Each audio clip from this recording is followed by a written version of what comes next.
दोस्तों इस वीडियो में आज के दिन भर की 10 बड़ी खबरों के साथ हम आपके सामने हाजिर हुए हैं। तो चलिए बिना टाइम वेस्ट किए हुए आपको हम एक एक कर उन बड़ी खबरों के बारे में विस्तार से बताते हैं। फिर से राजस्थान के बूंदी से एक बहुत ही शर्मनाक घटना सामने निकल कर आई है। इस घटना ने माँ और बेटे के रिश्ते को तार तार कर रख दिया है। एक 28 साल के बेटे ने ही अपने 52 साल की माँ से बलात्कार कर दिया। माँ अपने बेटे से हाथ जोड़कर गुहार लगाती रही, लेकिन बेटा एक न सुना, अपनी मां के साथ ही इस तरह का दुष्कर्म कर दिया। बताया जाता है कि बेटा नशे की हालत में धुत था। जब वो अपने किसी रिश्तेदार के वहां से घर आ रहा था तो शाम के 6 बजे रास्ते में ही इस 28 साल के शराबी बेटे ने अपनी मां के साथ इस तरह का कुकर्म किया। आखिरकार हमारा समाज कहाँ जा रहा है? आखिरकार हम कैसा भारत बना रहे हैं जहां पर आए दिन कभी 3 साल की छोटी बच्ची तो कभी बचिया तो कभी किसी डॉक्टर के साथ इस तरह का कुकर्म करने का मामला सामने निकल कर आ रहा है। और अब एक बेटे ने ही अपने मां के साथ बलात्कार कर दिया। भैया मुसीबत एल्विस यादव के पीछे पड़ी है या फिर एल्विस यादव मुसीबत के पीछे पड़े हैं? ये बात बिल्कुल समझ में नहीं आ रही, क्योंकि महीने भी नहीं गुजरते कि फिर से कोई ना कोई नई मुसीबत एल्विस यादव पर टूट पड़ती है। 8 घंटे की पूछताछ के बाद अब ईडी ने एल्विस के सारे प्रॉपर्टीज को जब्त करने की बात कह दी है। आपको पता ही है कि सांपों के जहर के तस्करी के मामले में एल्विस यादव से पहले भी पूछताछ किया गया था, लेकिन बीते थर्सडे को जब उनसे 8 घंटे फाजिलपुरिया के गाने में जो सांपों के सप्लाई को लेकर पूछताछ किया गया तो उस मामले को लेकर ईडी के अधिकारी द्वारा बताया गया कि फाजिलपुरिया के उस गाने से 50 लाख रुपए तक कमाए गए थे। इसलिए इस गाने से जितने पैसे कमाए गए थे तो ईडी उन पैसे को जब्त कर लेगी। तो इसी कारण बताया जा रहा है कि फाजिलपुरिया और एल्विस यादव के प्रॉपर्टी को जब्त कर लिया जाएगा। वहीं पर आपको तो पता ही है दोस्तों कि आरएसएस और पीएम नरेंद्र मोदी के बीच में कुछ ठीक नहीं चल रहा है। इसी उठापटक के बीच में मोहन भागवत ने पीएम नरेंद्र मोदी के नॉन बायोलॉजिकल वाले बयान पर जवाब दे दिया है। उन्होंने कहा कि आप भगवान हैं या नहीं, इसका फैसला आप खुद नहीं कर सकते, इसका फैसला आप जनता को करने दीजिए। तो इसी को लेकर सुप्रिया श्री तंज कसते हुए लिखती हैं कि मोहन भागवत का यह बयान तो सीधे सीधे आरएसएस और नरेंद्र मोदी के बीच ऐलान जंग है। वहीं पर आपको तो पता ही है दोस्तों कि कंगना रनौत की इमरजेंसी फिल्म लटकी पड़ी है। इस फिल्म को रिलीज करने के लिए वो क्या क्या नहीं कर रही। कभी राहुल गांधी से, कांग्रेस पार्टी से, विपक्ष के दलों से हाथ जोड़कर रिक्वेस्ट कर रही है और कह रही है कि हमारे फिल्म को रिलीज करने में सहयोग करें। न जाने और कौन कौन सी चीज़ें वो कर रही है। अब इसी बीच फिर से कंगना रनौत अपनी दुखती रग पर अपने इमरजेंसी फिल्म को लेकर ट्वीट कर और एक जानकारी दी है, जिसमें उन्होंने लिखा कि भारी मन से मैं घोषणा करती हूं कि मेरे निर्देशित इमरजेंसी को स्थगित कर दिया गया है।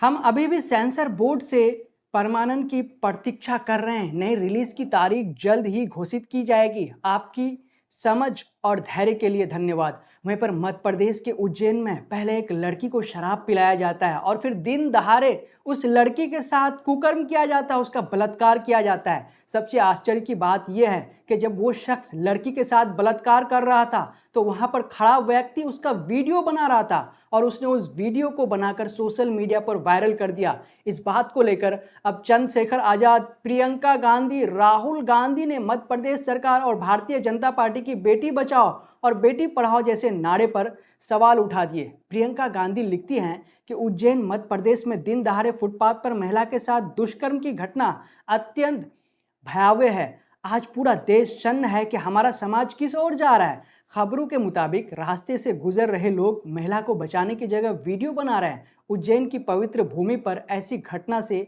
मानवता कलंकित हुई। वहीं पर चंद्रशेखर आजाद लिखते हैं कि मध्य प्रदेश के उज्जैन में कोतवाली थाना क्षेत्र में महिला का सरेआम दिन दहाड़े व्यवस्था मुख्य सड़क पर दुष्कर्म बेहद शर्मनाक और दंडनीय। महिला सुरक्षा के मुद्दे पर निराशा और भय का माहौल। मुख्यमंत्री मोहन यादव जी कुछ कर नहीं सकते तो कुर्सी छोड़ क्यों नहीं देते। वहीं पर जो 12th क्लास में पढ़ने वाला आर्यन मिश्रा गौ रक्षक का शिकार हो गया। गौ रक्षक का कहना है कि हमने उसे मुसलमान समझकर गोली चलाई थी, जिसके बाद उसे मौत के घाट उतार दिया था। तो अब एक बार फिर से आर्यन मिश्रा के पिता ने बहुत बड़ा बयान दे दिया है। उन्होंने कहा कि यह अन्याय पूरे देश में, पूरे मुल्क में हो रहा है। सरकार ने तो इन गौ रक्षकों को खुली छूट नहीं दी होगी, इसलिए हम सरकार से अनुरोध करना चाहते हैं कि इन गौ रक्षकों की संस्थाओं को बंद की जाए। जिस तरह से बिहार में सीएम नीतीश कुमार और तेजस्वी यादव की मुलाकात के बाद ये अटकलें लगाई जा रही थी कि बिहार में बहुत जल्द खेला होने वाला है, तो आज सीएम नीतीश कुमार भारतीय जनता पार्टी के अध्यक्ष जेपी नड्डा के सामने एक बहुत बड़ा बयान दे दिए हैं। उन्होंने कहा कि मुझसे बहुत बड़ी गलती हो गई, हम राजद के साथ चले गए, अब हम जहां हैं वहीं रहेंगे, हम कहीं नहीं जाएंगे। तो इसी बात पर विपक्ष और कांग्रेस पार्टी ने सीएम नीतीश कुमार के इस बयान का पलटवार करते हुए कहा कि आखिरकार सीएम नीतीश कुमार की क्या मजबूरी है जो बार बार उनको भारतीय जनता पार्टी के सामने इस तरह की सफाई देनी पड़ रही है। वहीं पर जो भारतीय जनता पार्टी के प्रवक्ता अजय आलोक एक दिन पहले अपने बेटे बेटी में अमेरिका सिटीजनशिप के वजह से, उनके विदेश में पढ़ने की वजह से काफ़ी चर्चा में आए थे, जो खुद कहते हैं कि नेशन फर्स्ट हिंदू राष्ट्र बनाएंगे, तो उस बात को लेकर के वो विवादों में घिर गए थे। तो अब फिर उन्होंने मुसलमानों को लेकर विवादित ट्वीट कर दिया, जिस ट्वीट में वो लिखते हैं कि जितने भी मुसलमान हैं वो आतंकवादी नहीं होते, लेकिन ज़्यादातर मुसलमान आतंकवादी होते हैं। अजय आलोक के इस विवादित ट्वीट पर कांग्रेस की प्रवक्ता सुप्रिया श्रीनेत ने मुंह तोड़ जवाब देते हुए ट्वीट करते हुए लिखती हैं कि जितने भी बेवकूफ़ या फिर इडियट होते हैं वो बीजेपी के स्पोक पर्सन नहीं होता, लेकिन भारतीय जनता पार्टी के जितने भी प्रवक्ता, जितने भी स्पोक पर्सन हैं वो सभी के सभी इडियट, वो बेवकूफ़ हैं। वहीं पर फाइनली आज विनेश फोगट और बजरंग पूनिया ने कांग्रेस पार्टी ज्वाइन कर लिया, और कांग्रेस पार्टी ज्वाइन करते ही विनेश फोगट भारतीय जनता पार्टी और बीजेपी के आईटी सेल पर भड़क गई। उन्होंने कहा कि मैं कांग्रेस का बहुत बहुत धन्यवाद करती हूँ, क्योंकि बुरे समय में ही पता चलता है कि आपका कौन है। जब हमें सड़क पर घसीटा जा रहा था तो भारतीय जनता पार्टी को छोड़कर सभी पार्टियां हमारे साथ थे, और ये सभी पार्टियां हमारे दर्द और आंसुओं को समझ पा रहे थे। इसलिए उन्होंने कहा कि मुझे गर्व है कि मैं एक ऐसी विचारधारा से जुड़ी हूं जो महिलाओं पर हो रहे अन्याय के खिलाफ खड़ी है और सड़क से संसद तक उनके हक की लड़ाई लड़ने को तैयार है। सबसे पहले तो मैं पूरे देशवासियों का बहुत बहुत धन्यवाद कहना चाहती हूँ, आप मीडिया पर्सन्स का भी, क्योंकि आप लोग ही हम लोगों को इतना through out the journey wrestling में आपने सपोर्ट किया है। तो मैं उम्मीद करती हूँ कि मैं आपकी उम्मीदों पे खरा उतरूँ बिल्कुल। और कांग्रेस पार्टी का मैं बहुत बहुत धन्यवाद करती हूँ, क्योंकि जब बोलते हैं ना कि बुरे टाइम में पता लगता है कि अपना कौन है। जब हम रोड पे घसीटे जा रहे थे तो छोड़ के बीजेपी को देश में जितनी भी पार्टियां हैं वो हमारे साथ में थी, हमारे दर्द को समझ पा रही थी, हमारे आंसुओं को समझ पा रही थी। मैं बहुत प्राउड फील कर रही हूँ कि मैं एक ऐसी पार्टी में, एक ऐसी विचारधारा में हूँ जो महिलाओं के साथ हो रहा अन्याय और उनके साथ बुरे बर्ताव के खिलाफ खड़ी है। वो लड़ाई लड़ने के तैयार है, सड़क से लेकर संसद तक। और मैं विश्वास दिलाती हूँ पूरे देशवासियों को कि जो मेहनत, जो लगन से हमने रेसलिंग में काम किया है, हम चाहते हैं कि देश के हर एक नागरिक को जो दर्द, जो तकलीफ़ हमने झेली है, खासकर महिलाओं के लिए, हर एक उस महिला के साथ में हम खड़े हैं जो अपने आप को लाचार, अपने आप को बेबस समझती है। रेसलिंग में मैंने पूरा कोशिश किया कि मैं जितनी भी महिलाओं को, छोटी बच्चियों को इंस्पायर कर सकती हूँ। मैं चाहती तो मैं जंतर मंतर पे रेसलिंग छोड़ सकती थी, और सभी लोग भी मान रहे थे, पूरा देश इस चीज़ पर विश्वास कर रहा था, क्योंकि बीजेपी आईटी सेल ने उस चीज़ को साबित करने की कोशिश की थी कि हम चले हुए कारतूस हैं, हम ख़त्म हो गए हैं, हम पॉलिटिक्स कर रहे हैं। उन्होंने बोला मैं नेशनल नहीं खेलना चाहती, मैंने नेशनल चैम्पियनशिप खेला। उन्होंने बोला ये ट्रायल्स दे के नहीं जाना चाहते, मैंने ट्रायल्स भी दिया। उन्होंने बोला कि ओलंपिक्स लेवल तक नहीं जाना चाहते, मैं ओलंपिक्स में गई, मैं फाइनल्स में गई। अनफॉर्चुनेटली परमात्मा को कोई और चीज़ मंजूर होगी। एक चीज़ मुझे पता है कि जब मेहनत आप करते हो तो ज़रूरी नहीं कि आपको उसी दिशा में मिले, कई बार दूसरी चीज़ों में भी आपको वो फल मिल जाता है। और परमात्मा ने मुझे मेरे देश के लोगों की सेवा करने का जो मौका दिया है, वो मैं मानती हूँ कि उससे बड़ा पुण्य का काम कोई नहीं हो सकता है। मेरे लिए बहुत प्राउड की बात है। बहुत एक मैं नई पारी की शुरुआत कर रही हूँ आज से।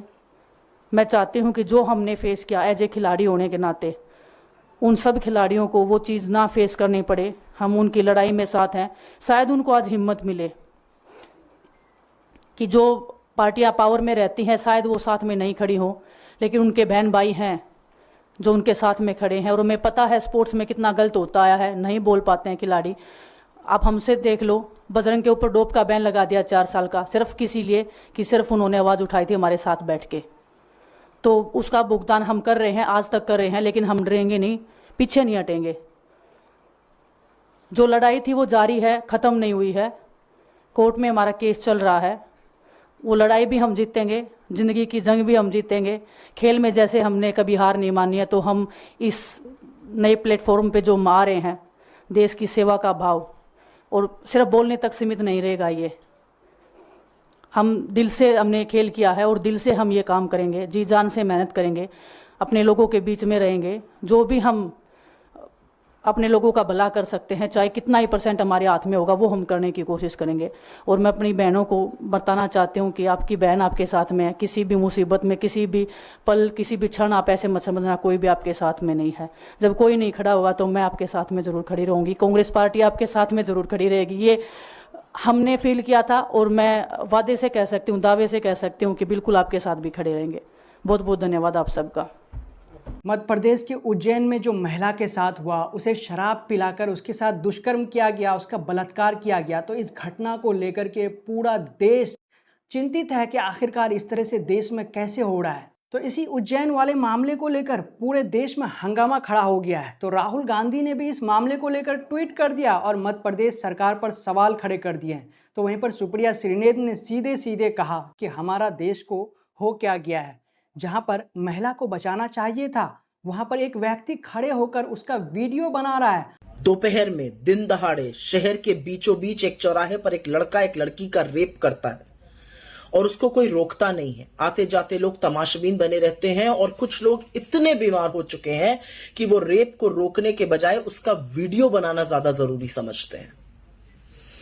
ये घटना है उज्जैन की, जो मध्य प्रदेश के मुख्यमंत्री का गृह क्षेत्र है, और वो उस दिन वहां पर मौजूद थे। और यही नहीं, उनका काफिला उस चौराहे से 4 बार गुजरा था। इन दरिंदों को पुलिस प्रशासन का कोई डर क्यों नहीं है? और एक बात और है, हैवान क्या सिर्फ बलात्कारी है, या उससे बड़ा दरिंदा वो व्यक्ति है जिसने रेप को रोकने के बजाय रेप का वीडियो बनाया?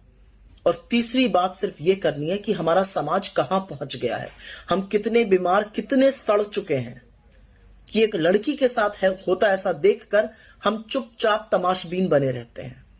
तो दोस्तों, ये वो दिन भर की 10 बड़ी खबरें थी जो हम आपके सामने लेकर हाजिर हुए थे। अगर आपको लगता है कि हम इसी तरह से रोज आपके लिए दिन भर की 10 बड़ी खबरों के साथ हाजिर हो, तो आप फिर हमारे चैनल द ट्विस्ट को सब्सक्राइब कर दें और साथ में बेल आइकन को दबा दें। और साथ साथ आप इस वीडियो को लाइक, कमेंट और शेयर करना ना भूलें, ताकि आपका एक लाइक, एक कमेंट, एक शेयर हमारे हिम्मत को अफजाई करेगा। जय हिंद, जय भारत।